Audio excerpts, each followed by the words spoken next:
I was a teenager on a cruise when I first saw ocean pollution up close. Late at night, I heard a noise over the railing. I looked down and saw crew dumping garbage into the ocean, a stream of trash stretching off toward the horizon. That image stuck with me.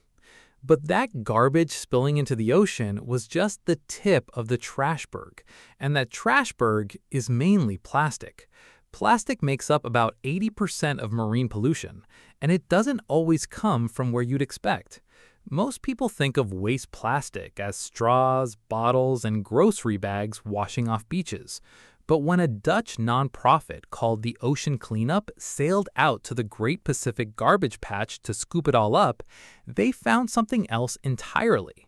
More than 75% of it wasn't consumer trash at all. It didn't even come from the shore. Even worse, cleaning it up was a lot harder than anyone hoped. So they did something surprising. They turned around, returned to shore, and started tackling the plastic problem upstream. This is a story of what the Ocean Cleanup discovered once they started studying the problem up close, and why solving ocean plastic might mean turning off the tap and not just mopping up what's already spilled. I'm Mark Ellen. Welcome to Think Tech Today. The truth behind the Great Pacific Garbage Patch.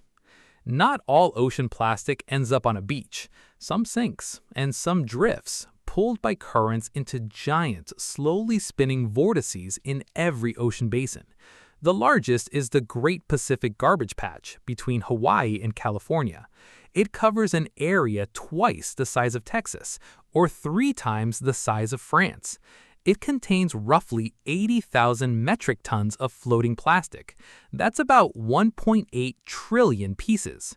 Newspapers and television crews painted a picture of an island of floating bottles and other household trash blown in from litter and open landfills. However, the Ocean Cleanup found something completely different when they sailed there. The biggest surprise? It wasn't just bottles and bags from land. More than 75% of it was debris from the fishing industry. It wasn't cruise ships dumping trash bags. It was an entire industry losing its equipment at sea. Almost half of it is ghost nets and ropes abandoned or lost at sea.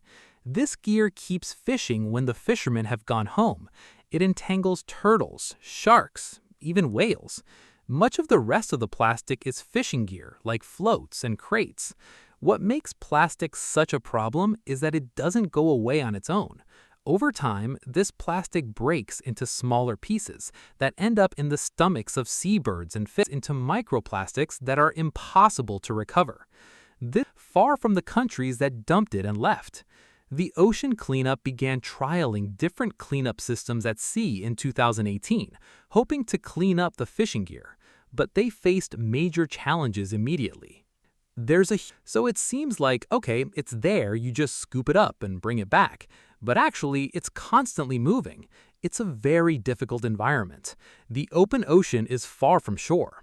That's Hank Van Dam technology. First, the organization tried using a passive system that let ocean currents do all the work to gather up plastic in a huge net. But the ocean was not on board. The net just drifted with the plastic, and then part of it broke. After California nonprofit called the Ocean Voyages Institute asked recreational sailors crossing the Pacific to tag ghost nets with GPS trackers. When those nets gathered in the same area, a wind-powered cargo ship headed out to collect them by hand. Over 10 trips, they removed 362 metric tons of debris. Rivers of plastic. However, there are plastic hotspots we don't need GPS trackers to find. Places where the trash flows right to the net. Rivers. That cruise I took as a kid, the ship probably sailed right past rivers carrying more plastic than any garbage bag I saw go overboard. Trash ends up in rivers when wind and storm runoff carry it into the water. Most of it washes up along coastlines or floats nearby. This is a whole different and bigger trashberg than what's floating in ocean vortices like the patch. Here's the surprising part. It kind of blew my mind. The ocean cleanup found that of more than 100,000 rivers around the world, just 1,000 or so carry about 80% of the plastic reaching the ocean. There's 1,000 rivers, but actually, if we look a step closer, we can identify 200 cities which are responsible for most of this outflow. The organization is setting its sights on the roughly 1 to 3 million metric tons of plastics it estimates flows into the oceans from rivers each year. That's the equivalent of about 600 dump trucks of trash every single day. But how exactly will this work? And where? These are urban rivers, many of them in Asia. The people living along them typically generate less trash per person than Americans or Europeans. Part of the problem is that garbage collection and properly lined landfills cost money, and a lot of rapidly growing cities simply don't have those systems in place. So, trash ends up on the ground, and the ground leads to the river. The Interceptors. The organization plans to tackle the 1,000 most polluting rivers, working with local governments and communities and adapting the tech to each location. They have a whole system, and they call it the Interceptor. It does what it says on the label. It intercepts trash before it hits the ocean. The Interceptor comes in a couple of flavors, each suited to local conditions. The original model lets local boat traffic keep flowing in places like the Dominican Republic, but trash is funneled by a long barrier towards a conveyor belt that lifts debris out of the water and dumps it into a collection barge. When it's full, it texts local operators for pickup, because even though it's voracious, the Interceptor still has manners. The ocean cleanup has a different approach for places like the Rio Vaca City outside Guatemala City, where seasonal rains send tsunamis of trash rushing down the river. It's called the Interceptor Barricade. It's a tall floating barrier designed to hold back massive surges of debris. In its first year anchored to the riverbanks of the Rio Las Vacas, it prevented over 10,000 metric tons of trash from entering the Caribbean.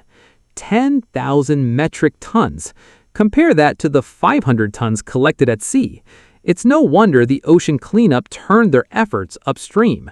But to me, operating within countries seems a lot more complicated than working at sea. I asked Hank how they navigate that.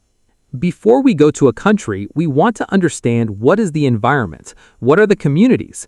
If we deploy an interceptor in a certain area, who's affected by that? How can we make sure that this works for them? Maybe there's local employment to be gained. The organization doesn't guesstimate the location and build of each interceptor. It optimizes it after extensive surveys. That means placing cameras along rivers to track plastic with AI, flying drones to map debris hotspots, and sending GPS trackers downstream to see how trash moves. In Mumbai, India, the ocean cleanup found that 80% of the plastic comes from just 30% of the rivers. That's allowed the organization to target their interceptors for maximum payoff. Stopping plastic upstream doesn't remove the debris already tangled in riversides, mangroves, and beaches. So, alongside their interceptors, the ocean cleanup works with local partners to remove that legacy plastic. Today, interceptors are operating in rivers across more than a dozen locations, from Guatemala and Jamaica to Malaysia and Vietnam.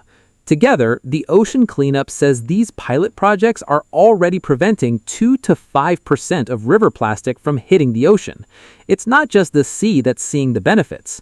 Like local fishermen, they see the health of their rivers increase.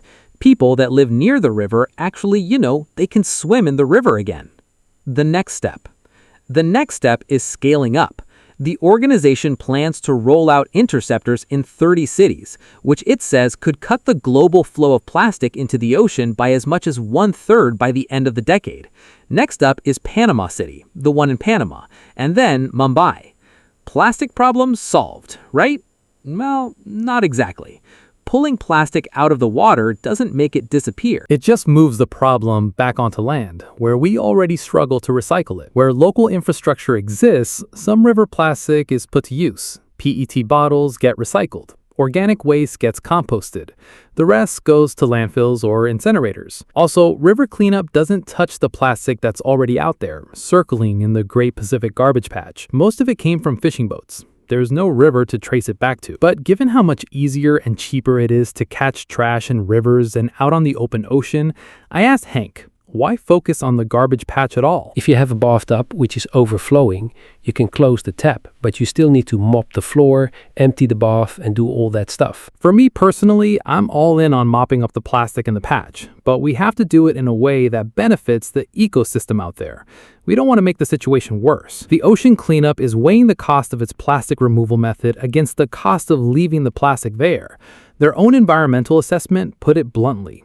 Cleanup operations hurt some marine populations in the short term, but leaving the plastic in the ocean lets it break into microplastics that could do more damage in the long run. It's a difficult balance. The ocean cleanup has been collecting data in the Great Pacific Garbage Patch long enough to clock a serious rise in plastic fragments, 5-fold in just 7 years. The organization says that by volume, there's now more plastic in the patch than fish and other critters. The problem is accelerating. And yet, the ocean cleanup has hit pause on ocean cleanup. In a way, it makes sense. Recovering plastic at this scale is expensive, so the organization has shifted its focus to learning how to do it more efficiently.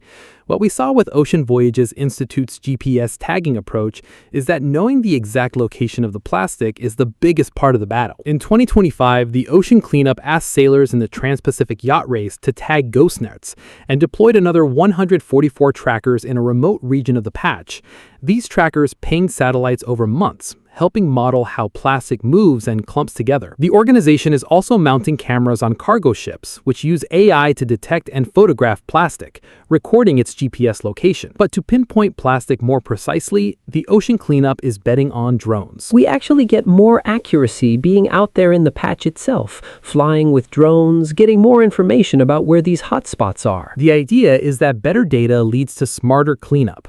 The organization says its new approach could drop the cost and timeline for cleanup nearly in half. I do hope that in 5 to 10 years' time, the ocean cleanup no longer exists. We've achieved our mission, and everybody says, wow, I never thought that would happen, but we all prove them wrong. That would be amazing.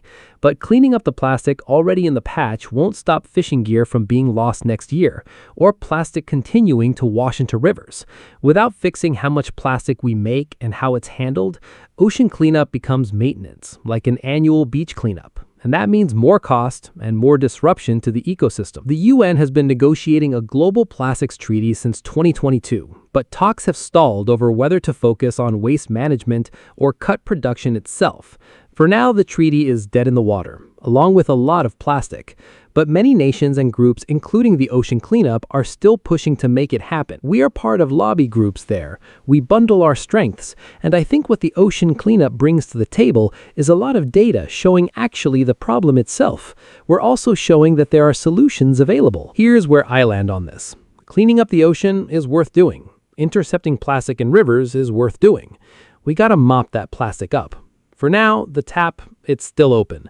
As hard as it is to clean up plastic at sea, turning off the tap to new plastics may be the biggest challenge of all. It comes down to money, policy, and whether we're willing to change how we make and use this stuff in the first place. And right now, global plastic production is still growing. Jump into the comments and let me know. Keep your mind open, stay curious, and I'll see you in the next one.